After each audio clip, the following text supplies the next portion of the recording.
주신 하나님 말씀 로마서 13장 11절부터 14절까지 말씀입니다. 로마서 13장 11절부터 14절까지 기록된 하나님 말씀을 제가 받들어 읽습니다. 또한 너희가 이 시기를 알거니와 자다가 깰 때가 벌써 되었으니 이는 이제 우리의 구원이 처음 믿을 때보다 가까웠음이라. 밤이 깊고 낮이 가까웠으니 그러므로 우리가 어둠의 일을 벗고 빛의 갑옷을 입자. 낮에와 같이 단정히 행하고 방탕하거나 술 취하지 말며 음란하거나 호색하지 말며 다투거나 시기하지 말고 오직 주 예수 그리스도로 옷 입고 정욕을 위하여 육신의 일을 도모하지 말라. 아멘. 지난 주일에 예수의 흔적, 스티그마에 대한 말씀을 드렸습니다. 예수로 꽉 찬 사람들에게 나타나 보여지는 모습이 바로 예수의 흔적, 스티그마입니다. 예수로 꽉 찬 사람들이 입어야 할 옷이 있습니다. 그 옷이 바로 그리스도로 옷 입는 것입니다. 오늘 그리스도의 옷에 대해서 말씀을 나누고자 합니다. 대림절 그리스도의 계절입니다. 예수로 꽉 찬 사람들이 드리는 예배, 또한 우리가 그리스도로 옷 입고 예배할 때에 우리의 예배 하나님 기뻐 받으시는 예배가 되고 예배 가운데 하나님 영광으로 가득 채워주실 줄 믿습니다. 그리스도인들 세례받음으로 하나님의 자녀의 증표를 우리 몸에 지니고 사는 사람들이죠. 세례받는 것 예수와 합하는 것이라고 하고 세례받음으로써 우리는 그리스도로 옷 입게 된 사람들이라고 갈라디아서에서 말씀하고 있습니다. 3장 27절 말씀입니다. 누구든지 그리스도와 합하여 세례를 받은 자는 그리스도로 옷 입었느니라. 아멘. 오늘 말씀이 이렇게 시작됩니다. 너희가 이 시기를 알거니와. 이 시기 어떤 시기겠습니까? 오늘 대림절 둘째 주라고 하는 것도 이 시기, 우리가 알아야 될 시기이고, 또 2019년 12월 8일이라고 하는 것도 우리가 알아야 될 이 시기입니다. 또 대한민국에 살아가면서 이 시대의 흐름 속에 살아가고 있습니다. 어떤 일들이 벌어지고 있고 역사의 주관자 되신 하나님께서 어떻게 그 역사를 주관해 나가고 계시는지 그것들을 보고 깨닫는 것도 우리가 이 시기를 아는 것입니다. 연말이 되면 교회력으로는 대림절이죠. 성탄절로부터 시작되는 것이 아니라 주님의 탄생을 넉 주 전부터 준비하고 기다리는 절기가 대림절입니다. 그래서 대림절 색깔은 보라색입니다. 보라색이 왕의 존귀와 위엄을 뜻하는 색깔이고, 성경에도 자주장사 루디아가 나오지 않습니까? 그냥 옷감장사라고 하지 않고 자주장사라고 그렇게 표현한 이유가, 그 당시에 자주색 옷감은 굉장히 비싼 옷감이고 그것은 정말 돈이 있는 사람들, 또 왕족의 그 신분에 있는 사람들만 입을 수 있는 옷이었습니다. 왜냐하면 보라색을 퍼플이라고 하는데 이것이 지중해 연안에서 잡히는 그 소라의 이름이라고 합니다. 그 소라 껍질을 짓이기고 거기서 안료를 추출해낸 것이 보라색이라고 해요. 그래서 보라색은 다른 어떤 색깔보다도 그 안료가 비싸고 귀하고, 그래서 왕의 위엄을 나타낼 때 보라색을 사용한 것입니다. 그래서 예수님 오시는, 왕으로서 오시는 그 길을 예비하는 절기인 대림절, 절기의 색깔이 보라색이고, 예수님 탄생하시는 성탄절 또 부활절, 그때의 색깔이 하얀색입니다. 흰색은 예수님의 순결, 왕으로서 오셨지만 정말 왕의 왕으로서 하나님으로서 이 땅의 모든 하늘의 영광 보좌를 다 버리시고 이 땅에 오셨기 때문에 그분의 순결함을 나타내는 색깔이 바로 하얀색이죠. 그리고 또 그리스도의 고난의 절기 사순절에도 보라색인데 그것은 왕이 당하시는 고난을 의미하는 것이고, 부활절 지나면 성령 강림절, 불로 임하시는 성령 강림절, 그때의 색깔은 빨간색입니다. 그리고 나서 이제 오순절, 절기가 이 땅에 주님의 몸인 교회가 하나님 나라 확장을 위해서 선교적인 그런 기간으로 오순절 절기가 쭉 진행되어지는데 생명의 성장을 상징하는 초록색이 오순절 절기의 색깔입니다. 이 시기를 알기 위해서 대림절의 의미, 교회력의 의미를 아는 것도 참 중요하다 싶습니다. 이 시기를 또 준비하면서 우리 교회가 연말에는 세례식을 하게 됩니다. 전반기 마무리하면서 후반기 마무리하면서 또 알파를 통해서 처음 교회 나오기 시작하고 예수님을 알고 예수님을 주로 고백한 이들 인카운터 수양회 때 세례식을 또 베풉니다. 올해도 세례식이 있는데 오늘 갈라디아서의 말씀 그대로 누구든지 그리스도와 합하여 세례를 받는 자는 그리스도로 옷 입었느니라. 우리 모두는 예수로 꽉 채워진 사람으로 그리스도의 옷을 입고 살기를 원하는 사람들입니다. 세례 받는 것은 바로 예수님과 함께 내 옛사람이 죽고 새 사람을 거듭났다고 하는 그런 고백을 내 몸에 지니고 사는 것이고, 세례 받음으로써 공교회의 일원으로서 하나님께서 하나님 나라 확장을 위해 불러 사용하시는 하나님의 사람으로 쓰임받을 수 있는 기본적인 자격을 갖추게 됩니다. 세례 안 받았다고 구원 못 받는 것은 아닌데, 그래도 우리가 정말 사랑하는 이들 그냥 동거하는 것이 아니라 결혼식을 통해서 모두가 환영하고 축복하는 가운데 결혼 생활하는 것, 그것이 참 얼마나 귀한 모습입니까? 세례받는 것, 그런 중요한 의미가 있다 생각합니다. 이번 하반기 세례식도 또 아직 세례 받지 못하신 분들, 아직 준비가 안 돼 있다 생각하는 분들 있을 겁니다. 근데 준비는 여전히 안 돼 있을 수밖에 없습니다. 왜냐하면 우리가 완전할 수 없기 때문에 그렇습니다. 세례 받고 우리가 그 고백으로 살아갈 때 성령의 도우신 은혜를 더 풍성히 경험하고 누리게 될 줄 믿습니다. 이번에 선교지를 방문했는데 라오스라는 곳 넥타 선교에서 그곳에 가서 선교지를 둘러보면 가슴이 이렇게 더 뜨거워집니다. 참 열악한 상황이죠. 동남아에 있는 나라 중에서 제일 이제 경제적으로 뒤떨어져 있는 사회주의 국가이기도 하고 또 불교 국가이기도 하고 여러 가지 조건들이 다 안 좋은데, 제 교수로서 국립대학 교수로서 선교사의 사역을 감당하고 또 그 부인 되시는 선교사는 미라클 센터를 만들어서 거기서 식당을 경영하면서 또 크리스찬 젊은이들에게 일자리도 주고 또 거기서 제자 훈련도 하고 참 멋있다 싶었습니다. 그러면서 한 분을 소개해 주는데 라오스 젊은 사업가인데, 이분이 한국에서 유학하는 동안에 예수님을 만나고 예수님을 믿으면서 그래서 거기서 그 지역 루앙프라방이라고 하는 곳에 제대로 된 첫 번째 공장인데 꽤 큰 규모의 공장을 짓더라고요. 그 공장을 지어서 젊은이들에게 일자리도 주고 그들에게 복음을 전하고, 그래서 그들을 통해서 이 지역사회를 바꾸겠다고 하는 원대한 선교적인 계획을 가지고 공장을 짓는 그 현장도 방문을 했습니다. 그러면서 한 식당을 갔는데 그 라오스 사람이 운영하는 식당이라고 하는데 메뉴가 한국 메뉴더라고요. 된장찌개도 있고 삼겹살도 있고. 그런데 된장찌개를 먹는데 맛이 제법 된장찌개 맛이 났습니다. 그리고 올라온 반찬들이 나물도 그렇고 김치도 그렇고 대부분 뭐 좀 흉내낸 정도밖에 안 되는 것 같은데 맛이 제법 한국에 있는 식당에서 먹는 것처럼, 참 라오스 사람인데 한국 음식을 제법 한국 음식답게 한다 하는 그런 생각을 하면서 밥을 먹는데, 그 식당의 스피커에서 노래가 나오는데 바로 이 노래였습니다. 나를 지으신 이가 하나님, 나를 부르신 이가 하나님.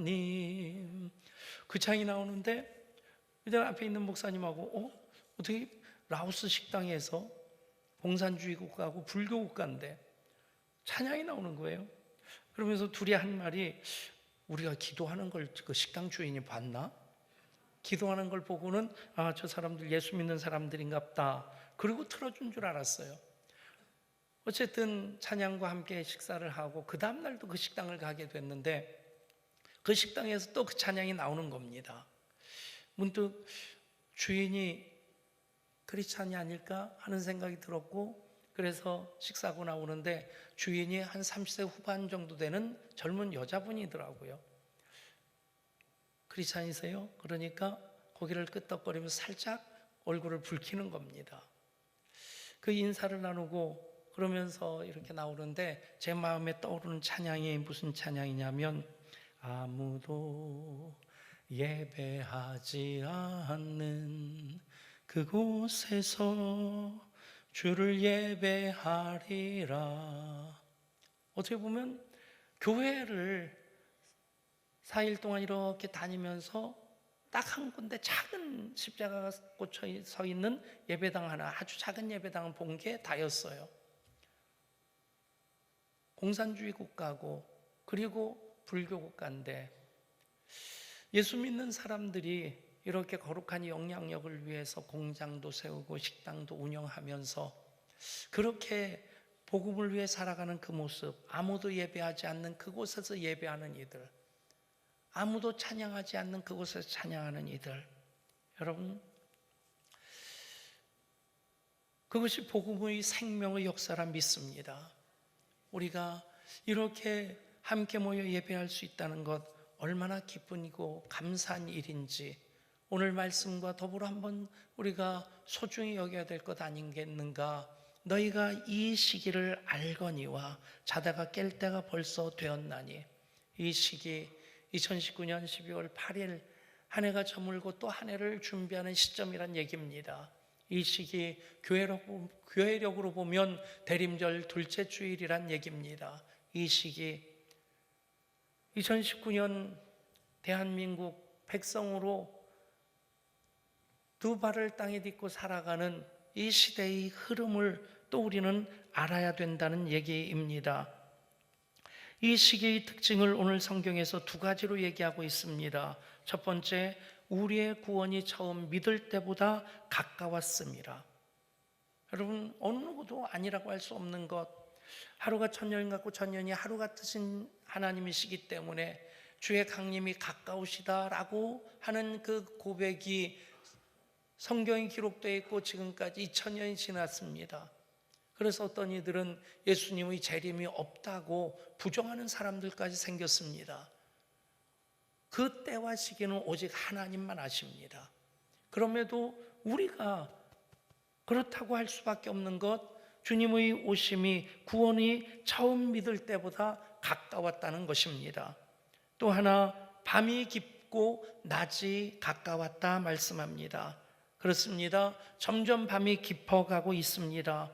어둠이 점점 진해지고 있습니다. 이 시대가 그렇지 않습니까? 방탕하고 술 취하고 음란하고 호색하고 다투고 시기하는 그런 일들, 사람 사는 시대에 언제든 없던 때가 없었겠습니다마는 요즘 더 심해지지 않았습니까?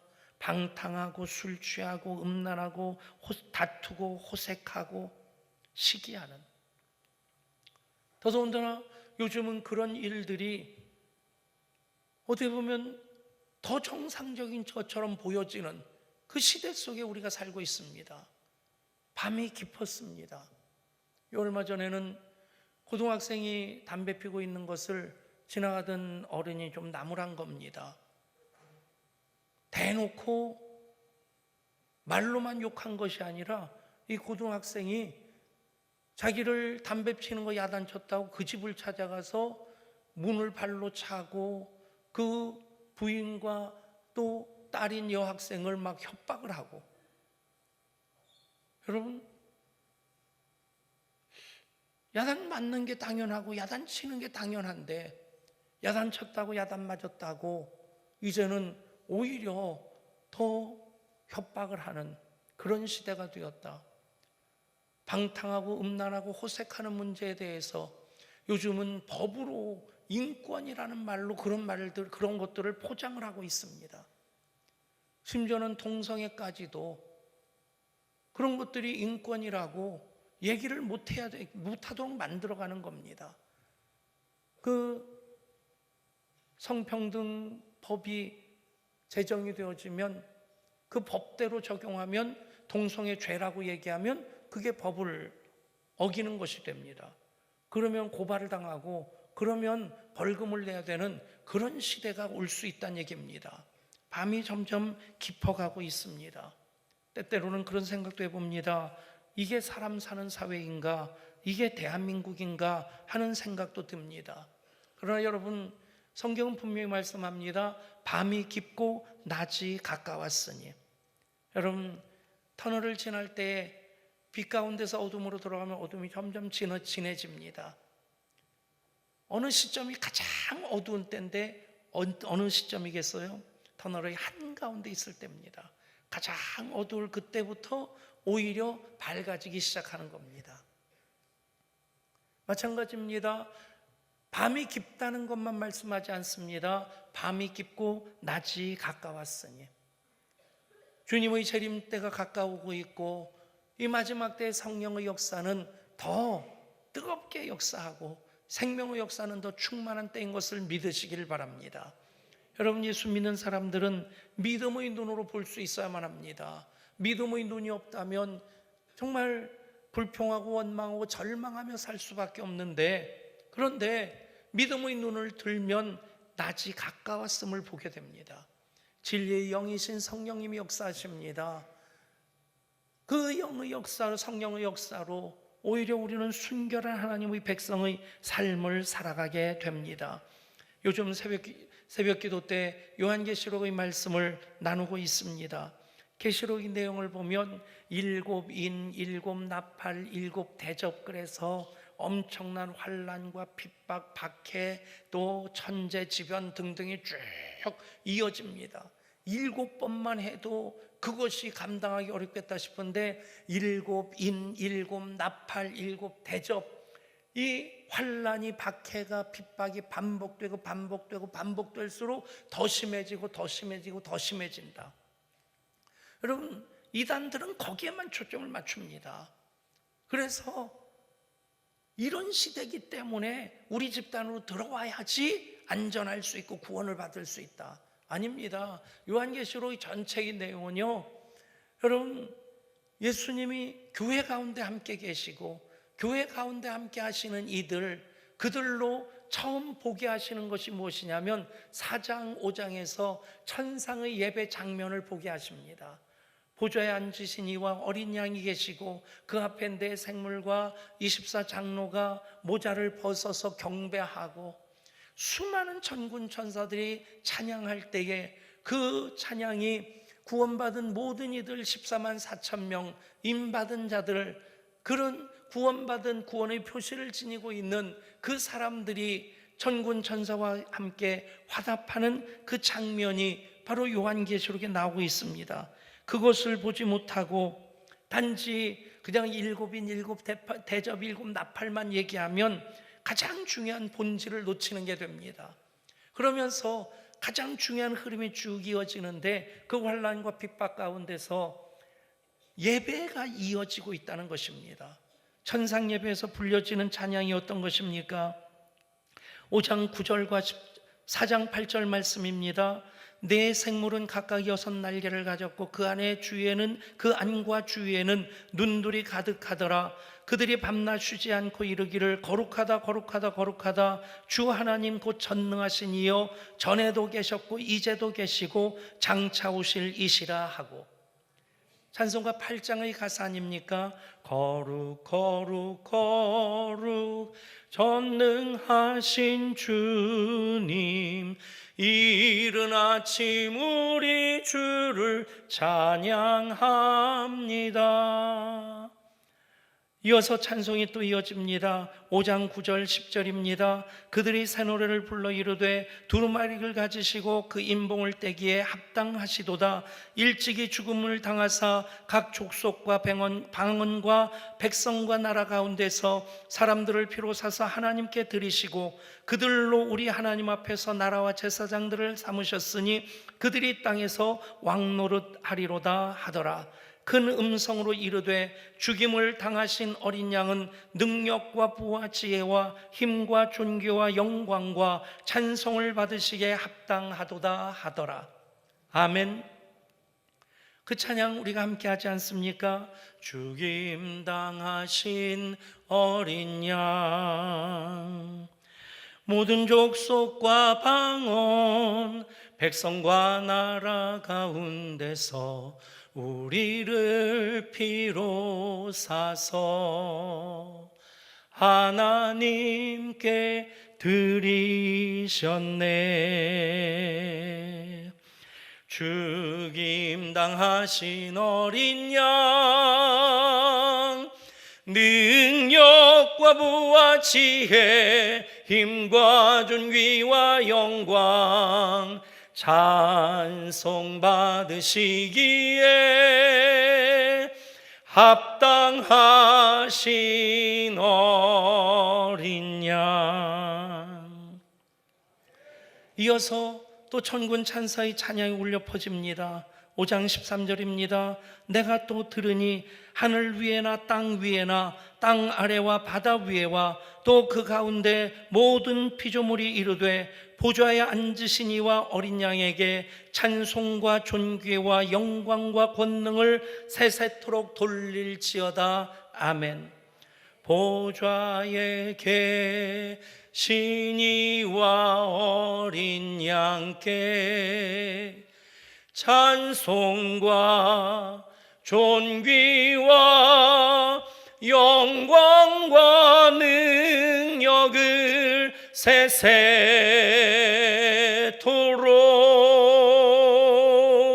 돌릴지어다.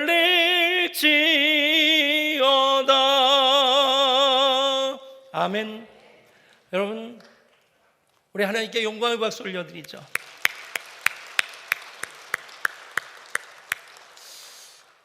하나님 찬양받으기 합당하신 분이십니다. 그 내 생물과 24장로들과 더불어 인 맞지 아니하는 그 짐승의 인을 맞지 아니하고 구원의 인을 맞은 구원을 표식을 지닌 이들이 천상 예배에 참여하는 자로서 예배할 때에 이 세상에서 얼른 환난과 어떤 환난과 핍박이 있다 할지라도 예배로 이겨나가게 된다. 아멘. 그래서 다시 우리 주님 재림하시면서 완성되실 그 새하늘과 새 땅의 그 주인공으로 영광 가운데 참여하게 될 것이다. 그것이 요한계시록의 말씀입니다. 그러면서 그 요한계시록에서 찬송하는 예배자들에 대해서 공통적으로 반복되는 표현이 있는데 그들이 거룩한 옷을, 순결한 새 옷을 입었다는 얘기입니다. 그것이 바로 흰 옷입니다. 흰 옷 입은 주의 순결한 백성들, 주의 영광 위에 이제 일어나 열방을 치유하며 행진하는 영광의 그 날을 주소서. 그렇습니다. 예배하는 사람들이 흰 옷 입은 사람들입니다. 예배자들이 그리스도로 옷을 입은 사람들입니다. 누구든지 그리스도와 합하여 세례를 받은 자는 그리스도로 옷 입었느니라. 오늘 14절에서도 말씀합니다. 오직 주 예수 그리스도로 옷 입고 정욕을 위하여 육신의 일을 도모하지 말라. 여러분, 사람이 살아가는 데 있어서 필수적인 요소를 의식주라고 얘기를 합니다. 옷 입는 것, 먹는 것, 또 안전한 주거 환경도 다 중요하다는 얘기죠. 그런데 필수적인 것의 순서로 따진다면 먹는 것이 생명을 보존하는 데 가장 중요하지 않겠습니까? 먹지 않으면 살 수가 없습니다. 그렇다면 가장 먼저 식이 나와야 될 텐데 순서가 식주의가 아닙니다. 의식주입니다. 그리고 주거 환경도 참 중요하지 않습니까? 안전한 주거 생활을 보장받지 못한다면 요즘 집값이 천정부지로 오르는 것 때문에 많이 막 불안해합니다. 근데 대통령이 집값은 확실히 잡고 있다고 얘기를 하니까 참 이게 뭔가 하는 속에 허전한 마음이 생깁니다. 어찌됐든 안전한 주거 환경, 우리가 살아가는 데 필수적인 조건입니다. 그런데 왜 식주의라고 하지 않고 의식주라고 할까? 나름대로 그런 생각을 해봤습니다. 먹는 것은 본능적으로 짐승도 먹습니다. 주거 환경도 짐승들도 안전하게 살기 위해서 나름대로 본능적으로 움직이는데 그게 얼마나 지혜로운지. 예를 들면 아프리카에 보면 나무가 있고 나무 끝에 방울 같은 것들이 매달려 있어요. 주렁주렁 매달려 있어요. 처음 봤을 땐 저게 뭔가 싶었는데 그게 뭐냐면 열매도 아닌데 그게 새 둥지입니다. 그러니까 뱀을 피해 가지고 새들이 둥지를 만드는데 가지 아무데나 둥지를 만들면 뱀이 알도 빼먹고 새끼도 잡아먹으니까 가지 끝에 대롱대롱 매달려 놓은 거예요. 그러니까 뱀도 자기가 먼저 살아야지 그거 잡아먹겠다고 하다간 떨어지니까, 그러니까 안전하게 본능적으로 행동하는 것도 얼마나 지혜로운 것인지. 땅에 구덩이를 파고 그렇게 주거 환경을 만드는 짐승들 보면 9번 구덩이가 하나가 아닙니다. 이쪽으로 천적이 들어가면 저쪽으로 도망갈 수 있는 비상구까지 다 만들어 놓고요. 사막에 개미집이 있는데 그 개미집이 큰 것은 5m, 10m짜리도 있고요. 그 개미집, 요즘 최첨단 건축 기법이 거기서 배워온 거라고 해요. 외벽과 내벽이 있고 그 사이에 공기가 통풍이 되고, 그래서 그 안에는 사막에 있음에도 낮에 50도가 넘어가는데도 그 안에는 선선해서 아주 안락한 환경을 만들어 갈 수 있는. 여러분, 짐승도 먹는 것, 주거 환경에 대해서는 본능적으로 행동을 합니다. 그러면 사람이 사람다울 수 있는 영역이 무엇이겠나? 옷이라고 생각합니다. 추위만 견디기 위해서 입는 옷이 아니라, 옷을 입으면 여러분 일을 하려고 하면 작업복을 입지 않습니까? 잠을 자려면 잠옷을 입지 않습니까? 요즘은 세상이 참 이상해서 잠옷 입고 걸어다니는 사람들이 있어요. 여러분 착각하지 마세요. 절대 잠옷이 아닙니다. 잠옷같이 만든 외출복입니다. 옛날엔 속옷에 붙이던 레이스를 겉옷에도 붙이고, 안에다 붙여놓던 그 라벨을 밖에다 커다랗게 붙여놓고, 이게 참 뭐가 정상인지 모르겠지만 어쨌든 사람들은 법관 아니면 법복을 입고요, 예술가는 연미복을 입고, 성가대는 가운을 입고, 목사는 컬러 셔츠를 입고, 나름대로 그 직분과 역할에 따라서 입는 옷이 달라집니다.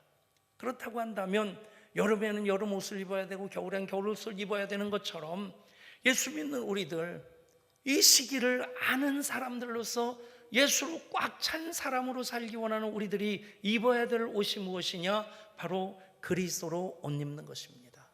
아멘.